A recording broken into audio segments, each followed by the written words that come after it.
Dear students, इस video में हम डिस्कस करेंगे क्लास 10 एक्सरसाइज 7.2 का क्वेश्चन नंबर 8। तो क्वेश्चन नंबर 8 हमें क्या गिवन है कि ए और बी जो है हमारे पास 2 पॉइंट गिवन है। फाइंड कोऑर्डिनेट करना है ऑफ पी, एक पॉइंट पी के, सच दैट वो जो पॉइंट पी है वो इस रेशियो में इस लाइन ए बी को क्या कर रहा है, डिवाइड कर रहा है।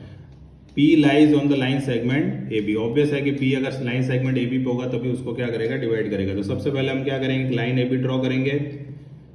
उसके बाद हम जो कोऑर्डिनेट हमारे पास गिवन है, क्या गिवन है हमारे पास, -2, -2 और 2, -4। ये 2 पॉइंट हमें गिवन है और एक पॉइंट P हमें गिवन है जो कि एक पर्टिकुलर रेशियो में उसको डिवाइड कर रहा है। अब यहाँ पर क्या हो रहा है कि लाइन सेगमेंट के हिसाब से एक रेशियो दे रखा है। तो हमें क्या गिवन है कि AP = 3/7 ऑफ AB। तो अगर मैं AB को नीचे लेके आ जाता हूँ तो AP/AB = क्या रह जाएगा, 3/7। तो इसके रेशियो के हिसाब से हमें क्या हो जाएगा कि AP की वैल्यू हमारे पास कितनी हो जाएगी, 3, और AB की वैल्यू हमारे पास क्या हो जाएगी, 7 हो जाएगी।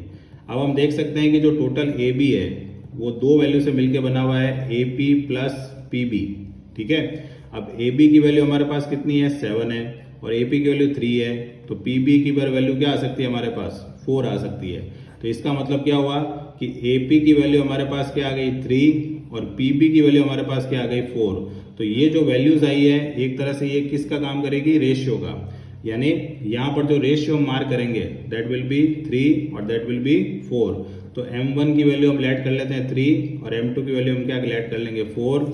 सिमिलरली जो हमारे पास x1 की वैल्यू गिवन है वो -2 है, x2 की वैल्यू हमारे पास 2 है, y1 की वैल्यू हमारे पास -2 है, और y2 की वैल्यू हमारे पास -4 है। तो ये चारों वैल्यू और M1 M2 जो कि हमने ये जो रेशियो हमें दे रखा था उसके बेस पर हमने डिटरमाइन कर लिया। अब हमें क्या करना है, पॉइंट P के कोऑर्डिनेट पता करने हैं। तो क्या कैलकुलेट करेंगे, let coordinate of point P क्या लेट कर लेते हैं, x, y, जो कि हम जनरली करते हैं। तो x की वैल्यू क्या होती है हमारे पास, M1 x2 + M2 x1 upon M1 + M2।